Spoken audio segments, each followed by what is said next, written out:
Aitäh, tere päevast! Mul on selline huvitav võimalus rääkida siin suhteliselt konverentsi lõpupoole, mis on selles mõttes huvitav, et ma ju kasutan kõikide teie slaide, kes te siin saalis istute, et ma siis püüan anda nendele mingisugust põllumajandustootjate või ka rohkem sellist poliitilist tõlgendust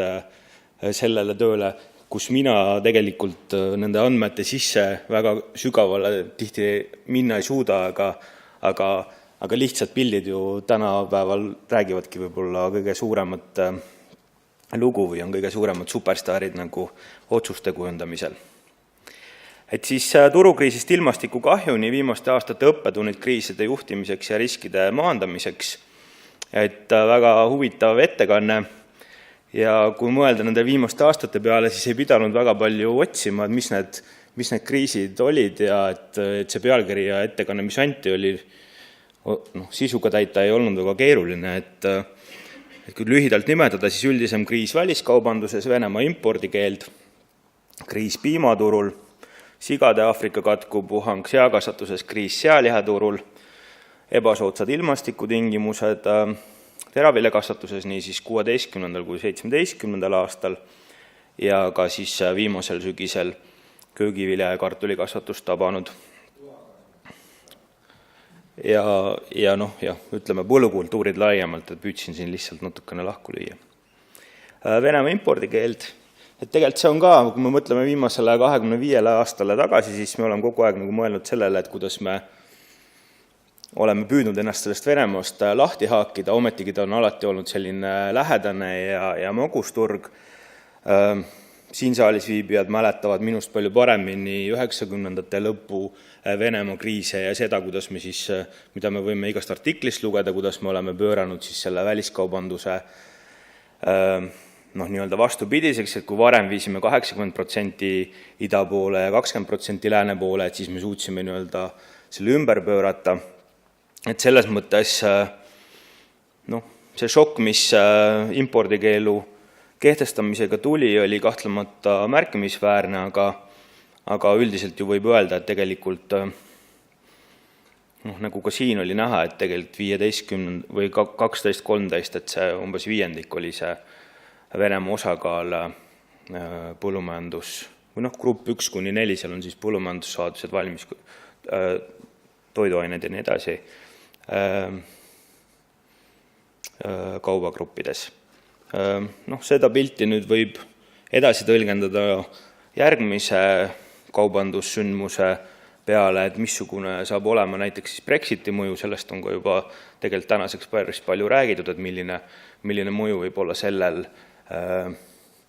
konkreetsel siis juhtumil, et kui Suurbritannia lahkub ja millistel tingimustel ta lahkub ja kuidas siis Iirimaa veiseliha võib olla või kas ta teeb seda või ei tee seda, ujutab üle Euroopa turu ja lööb selle turu uuesti nii-öelda tasakaalust välja. Et tegelikult meie võtame alati seda suhteliselt nii-öelda Venemaa perspektiivist, aga tegelikult neid sündmusi on ju tegelikult palju rohkem. Kriis piimaturul, et siin Aadi ütles, et see oli väga, väga kõva test, et seda nendel graafikutelt ka näha on, et kui piimahind, see on natuke manipulatiivne, võtta see 40 senti nagu selleks tipuks, aga just niisugune see tipp oli, et kui ta ikkagi poole võrra langeb, siis loomulikult see kohanemine on hästi keeruline ja teiselt poolt siis näeme piimalehmade arvu langust lühikese aja jooksul. Seakasvatuses, et siin võib öelda siis, et ühelt poolt madal turuhind ja teiselt poolt siis sigade Aafrika katku väga tugev mõju, et rohkem kui veerandi võrra oleme siis oma seakasvatusest kaotanud, oleme muutunud neto importijaks ka matemaatiliselt, kui vanasti olime või varem olime seda siis ka, aga põhimõtteliselt matemaatiliselt suutsime ennast ära varustada, siis tänaseks on olukord muutunud. Ja siin Statistikaameti andmed on väga nii-öelda siis üldistavad, et kui siin on see 1491 justkui nagu see madalpunkt, siis me teame ju, millised hinnad tegelikult valitsesid nendel seakasvatajatel, kes jäid kolmandasse tsooni ja need hinnad olid tegelikult veel hoopis madalamad. Teraviljaturu volatiilsuse ilm, et selle kommentaariks võib siis öelda, et hinnad on langenud ühelt poolt ja 16. aastal, kui võib-olla põllumajanduspoliitika ja ka põllumajandusorganisatsioonid olid väga siis ametis ja ütleme tihedalt käed-jalad olid tööd täis piimaturu ja sealihaturu kriisiga ja võib-olla teraviljakasvatuse olukord sellist tähelepanu ei pälvinud, mis ta oleks väärinud, aga tegelikult 16. aasta tulemus on ikkagi üsna selline, mis ju andis järgmistel aastatel veel tunda ja annab siiamaani tunda, et nüüd on rõõmustatud, et eelmine aasta siis saagikus oli suhteliselt head. Ma püüdsin Statistikaameti kodulehelt leida ka seda pilti, et kui palju siis, ma saan aru, et seda keskmist saagikust arvutatakse koristatud pinnalt, aga seda vahet sealt ei olnud nagu väga hästi leida, et kui palju on siis külvi,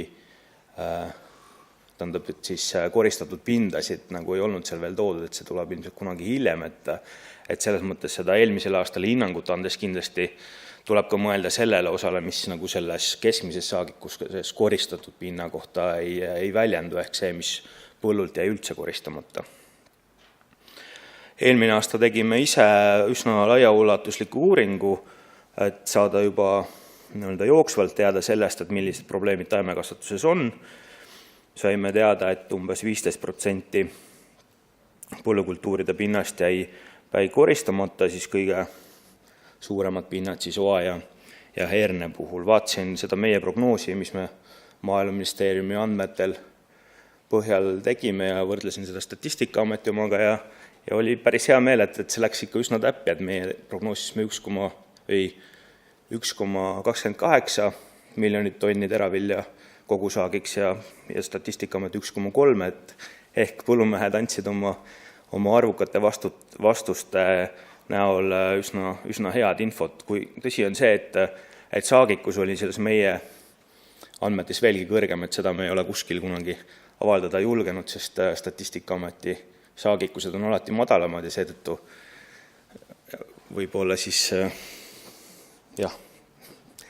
ei taha öelda, et meie kuidagi teame paremini, et võib-olla siis põllumehed on lihtsalt suurustanud meie andmete või meie küsitlusele vastates.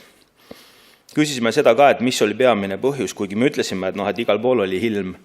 halb ja koristus hilines, et mis oli ikkagi teie peamine põhjus, miks osa jäi koristamata, siis võib öelda, et ikkagi ka seal domineeris vastus, et just minu põllukohal oli tegelikult see vihmapilv ja just selles kohas oli kõige rohkem sademeid, et teised põhjused nagu kuivatus või koristusvõimsuse vähesus või hilinenud kevadkülvid ja nii edasi, et neid märgiti esimese põhjusena suhteliselt vähe. Nüüd siis see riskijuhtimise meetmete süsteem või seda tihti erinevatelt jällegi teie ettekannetes võib näha sellise püramiidi kujulisena, et võtsin siia Euroopa Komisjoni poolt septembris avaldatud riskijuhtimise paberist pärineva siis meetmete süsteemi, mis siis omakorda põhineb OECD metoodikal. Ja enam-vähem neid märksõnasid püüan ka siis oma järgmises ettekande osas käsitleda siis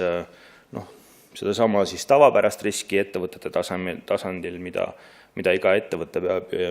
oma majandustegevuses arvestama, aga kuni siis selleni välja, et erakordse riskini või nagu seda nimetatakse ka katastroofiriskini välja, mis on siis peamiselt siis just nagu reageerivate poliitikate pärusmaa,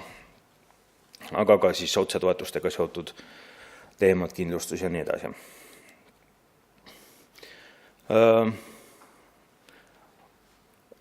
Nende suurte riskide ja kriiside valguses oleme tegelikult eelmisel aastal ka kojas väga palju seda riskijuhtimise teemat käsitlenud, et eelmise aasta teraviljafoorum oli pühendatud riskijuhtimisele põllumeeste suurkogu rääkis riskijuhtimisest ja neid üritusi on olnud rohkem ja rohkem, aga siis seal Teravilja-foorumil oli siis Raul Rosenbergil üks hea slaid. Ehk siis riskid on ju jagunevad ettevõtte välisteks ja sisesteks, välised riskid siis omakorda poliitiliseks riskiks, ilmastikuks, taimehaigused, taudid, sisesed riskid siis omanikest või omanikust lähtuv risk, töötajatest tulenev risk ja nii edasi. Arvestada tuleb nende kõikide riskidega, aga tegeleda saame ikkagi ainult osade riskidega, et kõik ettevõtja enda nii-öelda pärusmaale ei kuulu. Kuigi siin võib ju öelda, et täna siin saalis ka me oleme väga erinevates nii-öelda positsioonides, et on ettevõtjad, kes tegelevad oma riskide juhtimisega ettevõtte tasandil. Mina olen ettevõtjate organisatsiooni esindaja, kes tegeleb sellega kuidagi kuskil seal piiri peal, ehk selle era- ja avaliku sektori piiri peal ja poliitiline tase siis tegeleb ka riskide juhtimisega siis omadel tasemetel, et nii ta on. Riskijuhtimine ettevõtte tasemel, nüüd mul on siin hästi palju Marju suurepärasest kogumikust pärit pilte ja slaide, aga need on kuidagi kõnekad ja seetõttu on neid hea näidata. Siin on siis piimatootmise omahind, millest oli ka juba eelnevalt juttu, aga on näha, et ettevõtjad ju tegelikult kohanevad muutunud olukorraga, et kui me siin pikalt vaaden andmetel võisime rääkida, et piimatootmise omahind oli seal 30 sendi ringis, et siis selle suure kriisi ajal on ta sinna 26 sendi juurde langenud. Erinevad komponendid siis riigi või tähendab ettevõtte tasemel riskide juhtimiseks, siis loomulikult igal asjal peab olema korralik tegevusplaan, finantsplaan, mis siis tegeleb tulude-kulude planeerimisega, piisava omakapitali olemasoluga, likviidsuse kindlustamisega, investeeringute planeerimisega, reservidega, aga varade küsimus, maa küsimus, riigiabi teemad. Siin on nagu laenujääkide kohta, et see graafik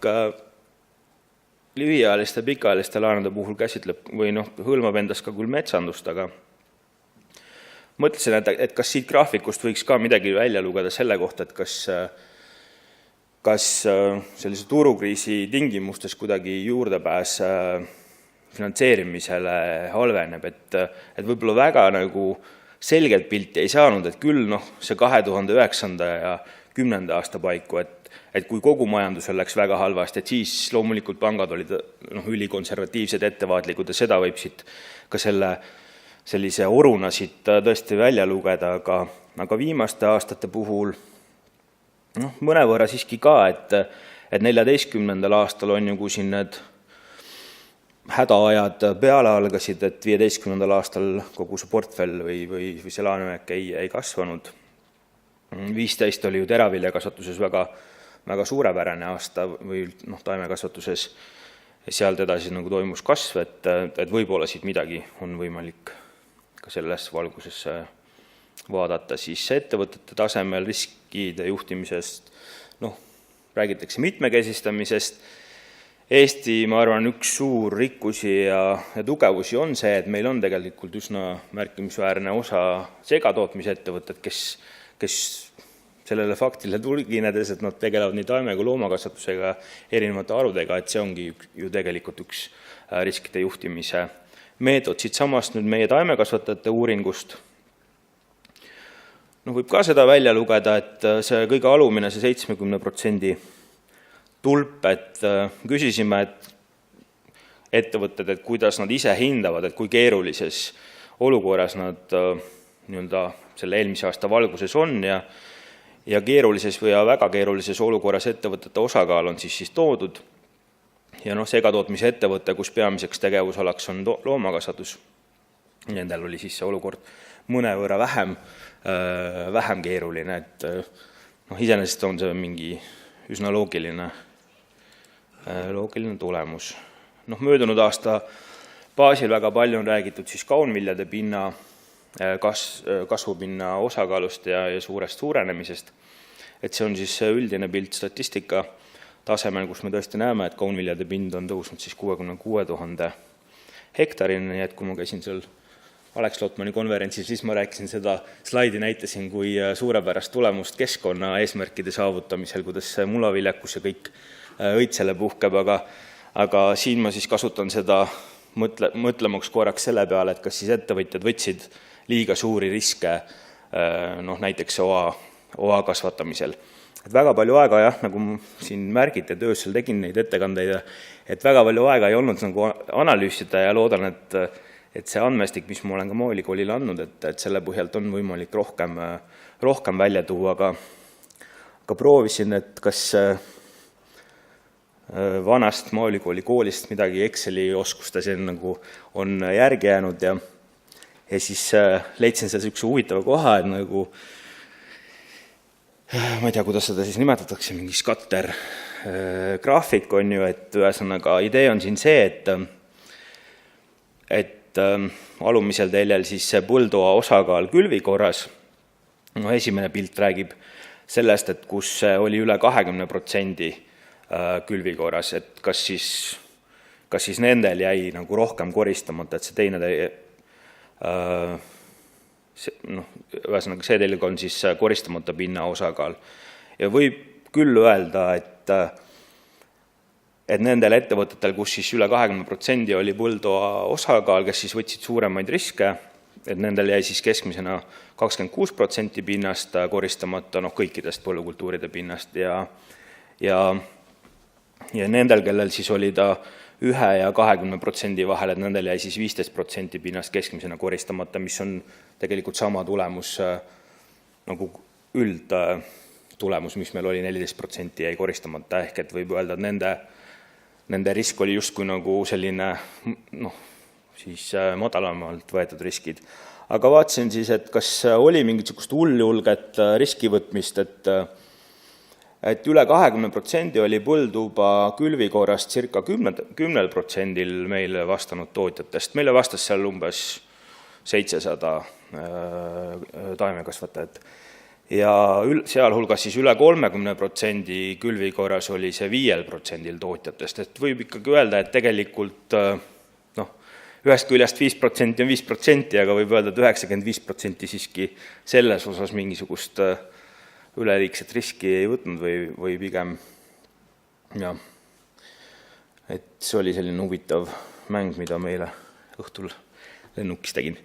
Aga siis küsisime ka seda valmisolekut saagikindlustusest, et kui me nüüd liigume sealt edasi, et mida siis teha saab ja ma usun, et muidugi ettevõtjad olid eelmisel aastal üsna ikkagi hädas ja siis selles hetkes sa nagu mõtled nagu positiivsemalt, et jah, ma tahan nendest õlekõrdest kinni haarata, mis mulle pakutakse, aga tulemus oli siis selline, et vastajatest siis võib öelda, et 80% oli selliseid, kes kasutaksid saagikindlustuse võimalust, kui selline võimalus oleks olemas ja riik toetaks kindlustusmakseid ja ütleme siis 5% oli neid, kes ütlesid kindla jah ja pigem jah oli siis 60%, et siin ei olnud erinevust eriliselt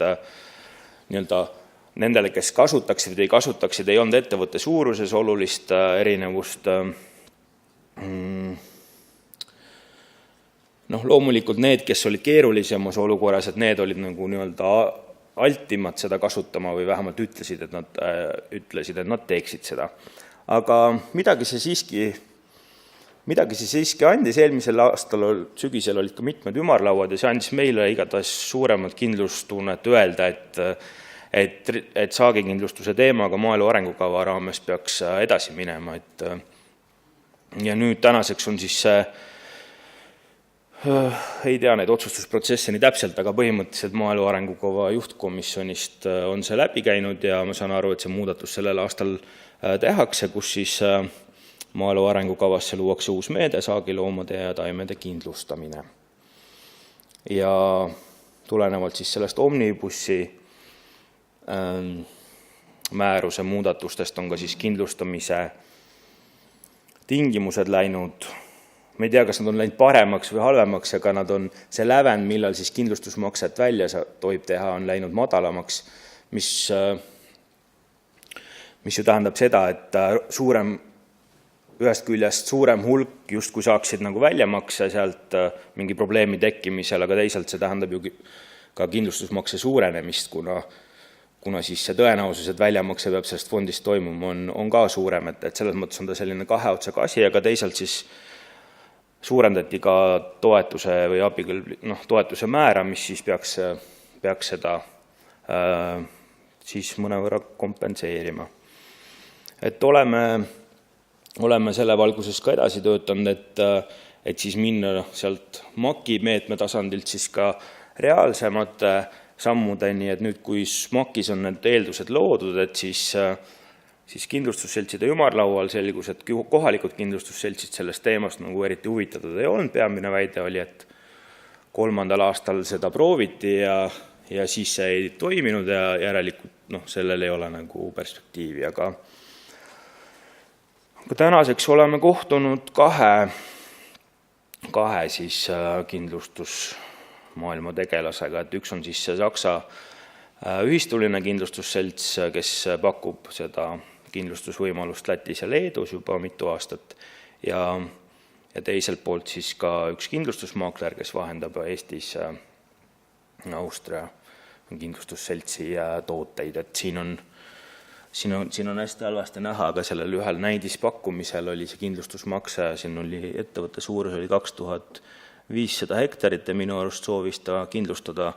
talvekahjude vastu ja siis see hektarimakse oli 68 €, mis sellel konkreetsel juhul jäi sest leping sõlmimata, sest ta oli, see on väga kulukas lugu, aga põhimõtteliselt ütleme nii, et sellel teemal on vast kõige õigem öelda seda, et ta peaks olema tootjatele vabatahtlik, aga nagu see riskijuhtimise teema on hästi mitmetasandiline, et siis selline võimalus peaks olema, sest vastasel korral me muidu kogu aeg räägime, et mis te tulete seda abi kogu aeg küsima, et miks te ei tee midagi, aga kui see on selline natuke nokk kinni, saba lahti, ja teiseks, eks sellisele kindlustusturule võib anda oma tõukega asjaolu, et lihtsalt võlausaldajad või ka need firmad, kes annavad põllumeestele laenu, lihtsalt ei ole nõus seda tegema, kui ei ole näiteks tegevus kindlustatud, et selles mõttes on siin nagu palju erinevaid tahke. Ja üks siis ettevõtte tasandil veel üks risk, millest korraks tahtsin rääkida, on siis järelkasvu risk, ehk et nagu meie põllumajandustootjate keskmine vanus tõuseb ja see on tegelikult ka üks tõsine risk, millega tegelikult tuleb õigel ajal tegeleda. Nüüd siis minnes lähemale nendele kohtadele, mis puudutab siis toetuste osa riskijuhtimises, et siin oli üks OECD väga huvitav üritus paar päeva tagasi. Seal on üks slaid, mis räägib sellest, et Eestis on siis otsetoetuste osakaal kogu siis ÜPP vahendites suhteliselt väiksem. OECD tõlgenduse kohaselt on see väga hea, sest rohkem peakski tähelepanu pöörama nii-öelda siis sellistele aktiivsetele struktuurimuutuste ja mis iganes soodustavatele meetmetele, mida me eelkõige teeme MAK-i raames. Teisalt on siis klassikaline pilt sellest, kuidas meie otsetoetused kuuluvad Euroopa Liidu väiksemate hulka. Nii, ja nüüd on siin jälle need Marju kuulsad slaidid. Et nende juures ma tahaks lihtsalt öelda seda, et vaadata seda nagu sellest aspektist, et kas toetused on toime tulnud siis selle riski kindlustamise või siis selle sissetuleku stabiliseerimise ülesandega, et siin on siis kogutoodangu ja kogukulude suhe, kui see on üle 1, siis on asi hästi ja kui see on alla 1, siis on halvasti. See sinine joon on siis koos toetustega ja roheline joon siis alla, ilma toetusteta. Võib siis näha, et siin juba viimased mitmed aastad on see nokk olnud allapoole, ehk et võib öelda siis, et tulukus on vähenenud sektoris. Teisalt on näha olnud, et seni on siis selle kõige üldisemal keskmisel tasemel siis see toetuste pool suutnud hoida selle asja vee peal, ehk et jõudsime siin 16. aastal nulli, võib-olla 17 ikkagi hakkab jälle ots ülespoole liikuma. Sektoriti on olukord erinev, et kui vaatame siin taimekasvatust, mis on siis see graafik, et ka siin 16. aastal siis toetustega jõudsime juba selle nullpunktini.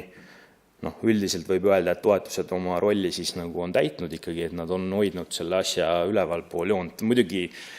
vabandan, et siin on nii auväärne seltskond, et te teate isegi seda, et ei ole olemas kahte ühesugust ettevõtet ja erineva suurusega ettevõtetel on kindlasti olukord erinev ja nii edasi, aga kui räägime lihtsatest piltidest, siis nagu minu arust need on üsna sellised kõnekad pildid. Ja teine on siis piimatootmine, kus siis on näha, et 15. aastal, kui kriis oli täie hooga juba aasta siis toimunud, on see toetustega koos siis nullis ja 16. aastal ka juba siis koos toetustega alla siis selle kriitilise joone, ehk et siin me jõuamegi selleni siis, kus kuigi 16 ja 15 maksti ka juba nii-öelda neid katastroofitoetusi või erakorralisi toetusi, aga isegi nende koosmõjul me ei ole saanud seda asja üle joone ja tegelikult see ju peegeldas ka seal esimesel slaidil, kus see piimakarjade arv sellises olukorras on täiesti arusaadav, et ta peabki vähenema. Ja siin on seakasvatuse olukord, mis ei ole küll täpselt, et ettepanekuid ka oodati, et siis ma teen ettepanekud järgmises kogumikus võiks olla sea- ja linnukasvatus kohe seal ikka ametlikult lahku löödud, et siis oleks hästi hea ja lihtne võtta. Aga ma arvan, et üldise loo see graafik siin räägib ära, et 15. aastal oli seakasvatuses väga keeruline. Ja lamba- ja veisekasvatus, ütleme nii, et siin siis kriisi nagu ei paista vähemalt nende joonte puhul. Nüüd siis üks tausta asi, et mis võib-olla on natuke meelest läinud, aga 14. aastani oli see meil väga hästi meeles, et ju 15-16 toetused Eestis langesid, et see oli tegelikult ka kõik see põhjus, miks me oma telklaagritega tänaval olime, et me püüdsime seda asjaolu nagu selgeks teha, et lisaks nendele üldistele kriisi põhjustele, mis tulid turult, oli ka tegelikult selline poliitiline põhjus ka olemas, mis ütleme, et kui ta just takka ei tõuganud, siis ta vähemalt soodustas seda nii-öelda kriitilist olukorda, mis tollel hetkel oli. Ja oluline, see on siis üleminekutoetuste graafik, need summad siin, need haihtusid jäid välja maksmata, eks see siis ka mõnes mõttes on ka üks õppetund vähemalt siis poliitilisel tasemel, et need, kes selle jätsid siin maksmata, võiksid siis tunda, et nemad on ka osaliselt süüdi, miks, nagu minu kolleeg ütleb, et Euroopa tippkarjade hulka kuuluv kari sõitis piiri taha või tappamajja. Aga siin praegu on siis see kuldne Rootsi aeg, need sinised tulbad ja siis 20 aasta me ei tea, et Riigikogu valimised on ju tulemas ja küllap see näitab, mis saab. Aga jah, ootus ju tegelikult oli, et toetused tõusevad sellel perioodil tuntavalt ja see ju tegelikult kohe kajastus ka maahindades ja rendihindade ootustes ja selles mõttes olid seal nagu omamoodi käärid, et seda tegelikult ju ei teadvustatud, et 15-16 iseenesest põllumajandustootjate toetused langesid. Nüüd siis need viimane see kiht, siis erakorralised toetused, et sellel ma pikalt ei peatuks, aga see on nagu põllumajandusorganisatsioonide töö laua alati hoidnud nii-öelda ülesandeid täis, et iga see rida on tulnud kõva pingutuse tulemusena, et olgu see siis kas Euroopa Liidu tasandil või veel hullem siseriiklikul tasandil. Kokku on siis neid sellised, ütleme siis seda katastroofiabi viimastel aastatel 40 miljoni euro ulatuses sektorisse tulnud. Üldiselt võibki öelda, et kogu see lugu on omamoodi ka siis seotud poliitilise riskiga, millega siis põllumajandussektor peab arvestama. Ma siin lihtsalt markeerin ära, et üle ÜPP tulevikuteatisest toodud ideid, mis puudutavad siis toetuste ettevõttepõhist piiramist, et Eesti põllumajanduse struktuur on teile teada ja need 100 000 eurot ettevõtte kohta või 60 000 eurot ettevõtte kohta, need numbrid, mis kõik on nagu läbi käinud, et tegelikult siin on selline väga hüpoteetiline arvestus, et kui suurt osa Eesti põllumajandust need piirmäärad siis puudutaksid ja tegelikult on need ikkagi päris märkimisväärsed, et seal 40-50% nagu erinevatest kas tootmisest või pinnast või nii edasi see puudutab, et seetõttu on see ikkagi selline küsimus, millele tähelepanu tasuks pöörata. Ja teine on siis see, mis on ka vana idee, see ümberjaotav toetus, et siin on lihtsalt see rendipindade nagu meeldetuletuseks pilt, et me oleme väga suuresti rendipindadel majandav. Ja esimest hektarite suurem toetamine viib suuremad rendihindadeni ja otseselt siis maabub jällegi seal, ma harjun nendes tabelites siis sissetulekute ja selle kohta. Nii, mis puudutab ühistegevust, et sellest täna on räägitud, seda joonist on ka näidatud, et turujõud toiduainete tarneahelas on nagu tõsine teema, et kui me räägime riskijuhtimisest, siis see on kindlasti õppetund, et me näeme,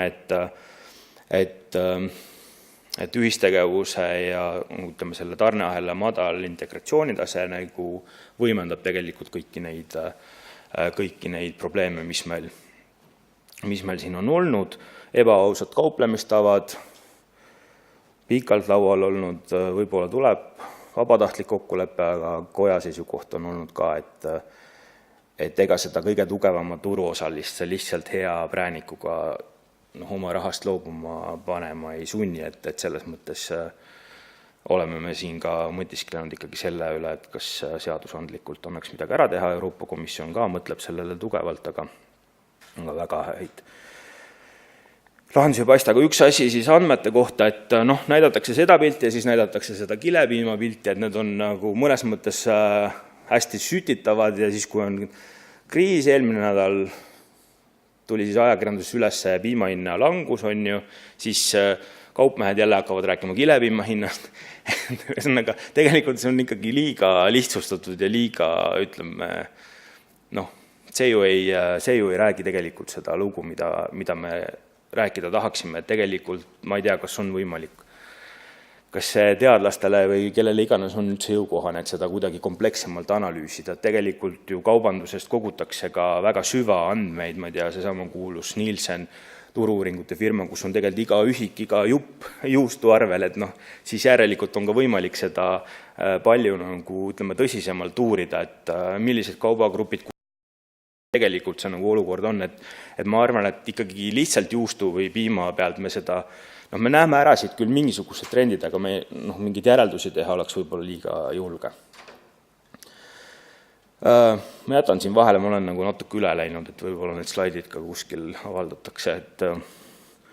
et kokkuvõtteks siis mõned õppetunnid, et kriisideks me siis valmis üldiselt ei olnud ja ma ei tea, kas me tänagi oleme, ilmselt ei ole. Oleme seda teemat küll nüüd tõstatanud mitmel tasandil, et seesama lihtsalt paralleeli toomine, et kui eile oli seakatk, homme on mingisugused veisehaigused, et selles mõttes võib-olla sellega tuleks ikkagi veel tõsisemalt tegeleda. Kriiside korral see reageerimine ja sekkumine peaks olema siis kiire, paindlik ja tõhus.